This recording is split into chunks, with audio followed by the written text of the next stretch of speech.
Bucket est un jeune garçon qui vit pauvrement et qui a participé à un concours pour gagner une chocolaterie située près de sa maison. Monsieur Anka, ancien directeur de l'usine, a annoncé à Charlie qu'il était le nouveau propriétaire de la chocolaterie.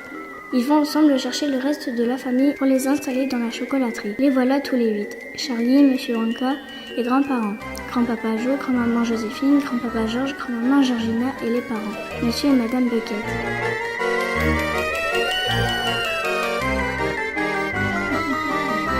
Soudain, les portes se ferment et l'ascenseur prend de la hauteur. Qu'est-ce que c'est que ces boutons? Ne touchez pas. Quand est-ce qu'on arrive à la chocolaterie? Nous essayons d'abord l'ascenseur car je n'ai pas essayé depuis un millénaire. Qu'avez-vous fait, vieille chaussette? Trop tard, vieille chauve-souris. Vite, remettez l'oxygène. Oh.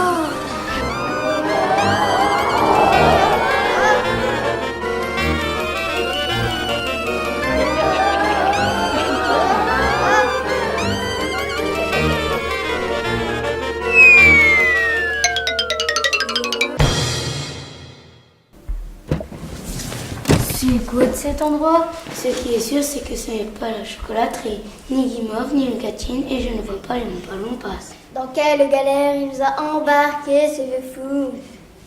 Mais regardez ces tableaux, ces sculptures, nous sommes dans un musée. Mais comment c'est possible? Monsieur Wanka expliqua que trop de boutons avaient été utilisés en même temps. Cela avait dû créer un champ magnétique qui avait propulsé bien trop loin l'ascenseur, ce qui n'était pas prévu. Qu'est-ce que c'est que cette alarme? Retournons vite dans l'ascenseur.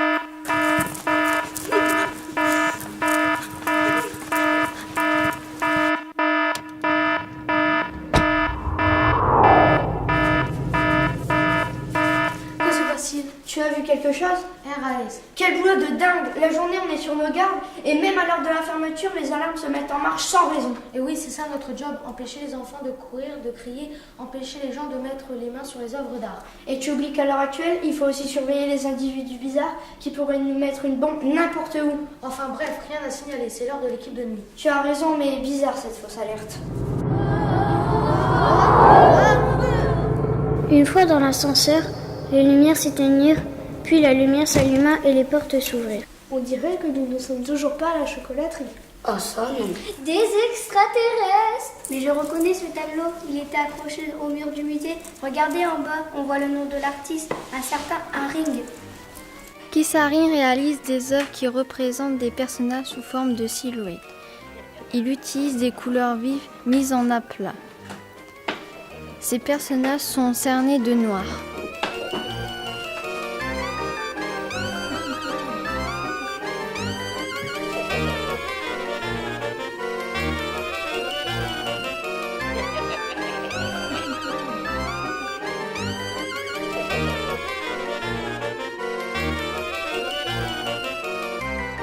Monsieur Wanka et Charlie prirent leur élan et sautèrent dans l'œuvre. Grand-papa Joe les suivit. Ils essayèrent d'imiter les postures.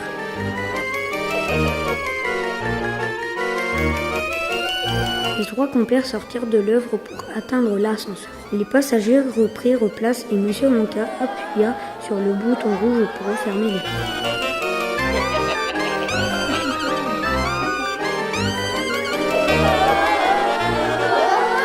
L'ascenseur monta, descendit et à nouveau les portes s'ouvrirent sur un étrange paysage, rempli de lignes verticales, horizontales, formant un quadrillage de forme géométrique. Allez, moi je saute en haut à gauche. Ah non, ça va pas recommencer vos expériences. Je veux retourner à la maison, je veux mon livre.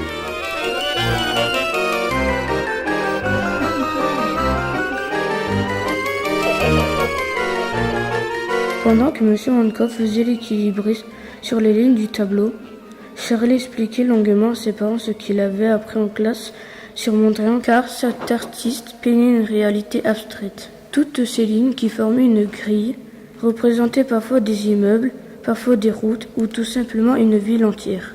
Mondrian réalise des œuvres abstraites. Il utilise les couleurs primaires, le noir et le blanc, en différents plans. Il trace des verticales et des horizontales parfaites, qui forment une sorte de grille.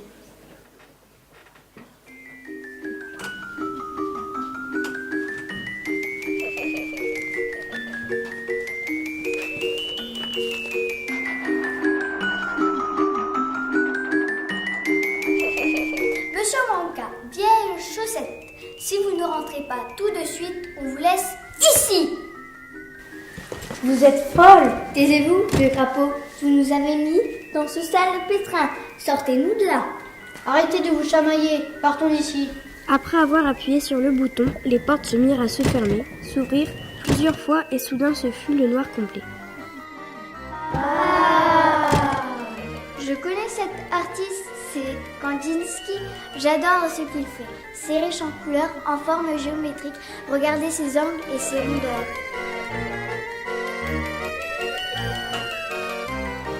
Kandinsky est le père de l'abstraction lyrique. Il recherche à remplacer l'objet figuratif.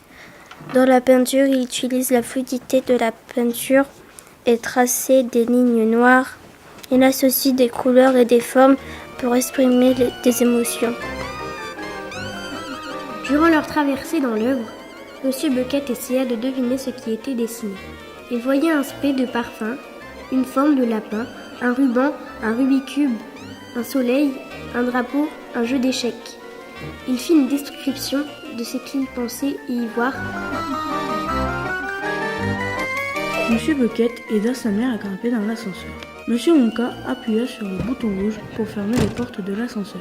À peine les portes closes, elles se rouvrirent aussitôt. Cette fois, ils étaient face à une pièce rouge avec une fenêtre. Les passagers de l'ascenseur étaient intrigués par cette fenêtre. Monsieur Wonka alla voir par la fenêtre, mais il ne vit rien. On aurait dit un atelier avec des toiles, des sculptures et quelques objets. Henri Matisse est le fil conducteur des fauvistes. Il participe au basculement de l'art de la conscience, c'est-à-dire témoin du vivant à un art qui provoque des sensations à partir des formes et de rapports colorés. L'étude de la couleur est la base de son travail. Il crée un contraste entre le dessin et la couleur, effet de profondeur et aplat de couleur. C'est une image qui trouble le regard. Matisse nous oblige à réaliser l'impossible conciliation entre ces deux visions contradictoires. Les 8 membres de la famille de Charlie étaient à nouveau rassemblés dans l'ascenseur. La boîte en verre vibra, tourna sur elle-même et à nouveau s'immobilisa.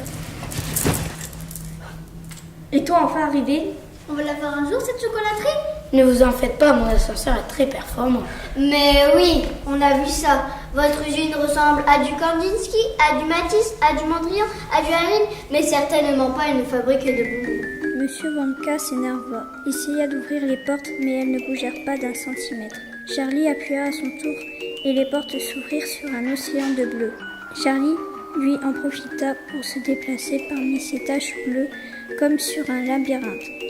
Il se voyait dans le ciel ou dans un océan où les traces ressemblaient à des oiseaux, à un requin, à des poissons. En fait, il était dans une toile de Simon Entaille, faite de toiles pliées, froissées et peintes, puis dépliées. Simon Entaille réalise des actions simples, pliage, froissage, nouage, et il peint à l'aveugle des parties convexes de la toile. Puis le dépliage se substitue au geste pictural traditionnel. La surface de la toile se couvre d'empreintes de couleurs de manière aléatoire. Ce procédé relève du rituel.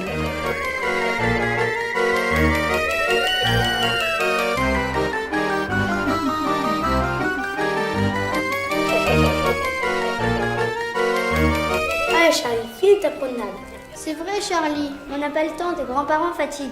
Rentrons cette fois.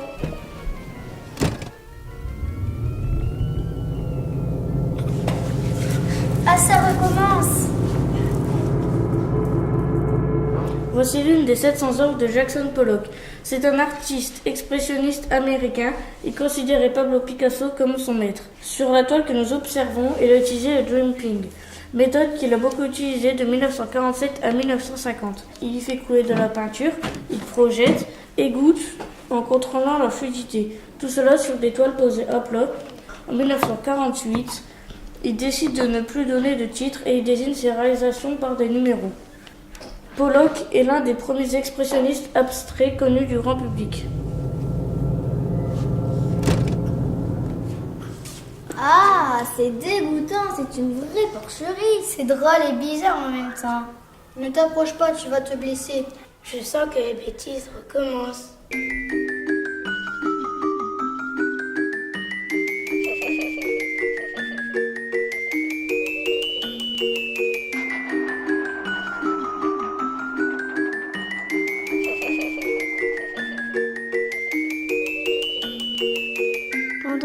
temps, les deux grands-mères essayèrent de prendre quelques aliments sur la table. Mais c'était en vain puisque tout était collé, car ils étaient dans une composition de Daniel Spoerry. Daniel Spoerry réalise des tableaux pièges, des bas-reliefs, éléments sociologiques constitués des restes après un repas. Il colle les éléments bol, verre, assiette, cendrier et mégots pour boire, accrochés ensuite véritablement au mur.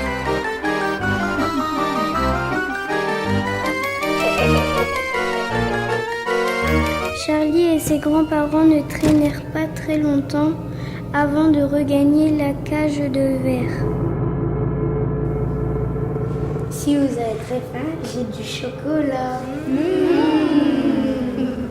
Quelques morceaux de chocolat firent oublier ce voyage improvisé au travers des arts. Ce fut bref, car sans prévenir, l'ascenseur se retrouva face à une marée noire. Ce n'est toujours pas la chocolaterie. Non, c'est une étoile. Tout à l'heure, je l'ai vue accrochée au musée. Cette immense étoile était suspendue. L'artiste s'appelle Soulage. Ça ne m'étonne pas que tu sois premier en classe. Cadeau d'observation, mon Charlie. À partir de 1979, Soulage prend conscience que c'est la texture de la surface, striée ou lisse, qui change la lumière et fait naître des valeurs différentes, de mat et de brillant, des noirs gris ou des noirs profonds. C'est la lumière qui guide l'artiste en posant la matière sur la toile. Selon la position du spectateur devant la toile, le noir n'est jamais tout à fait le même. On ne parle plus de monochrome.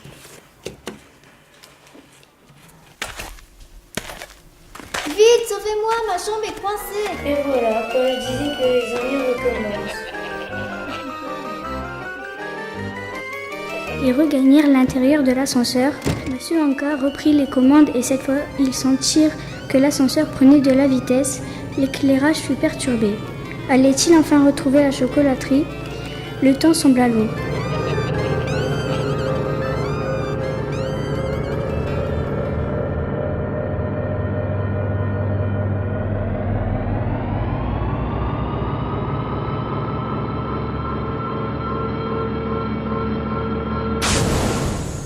Une odeur de chocolat vint titiller le nez de chaque passager.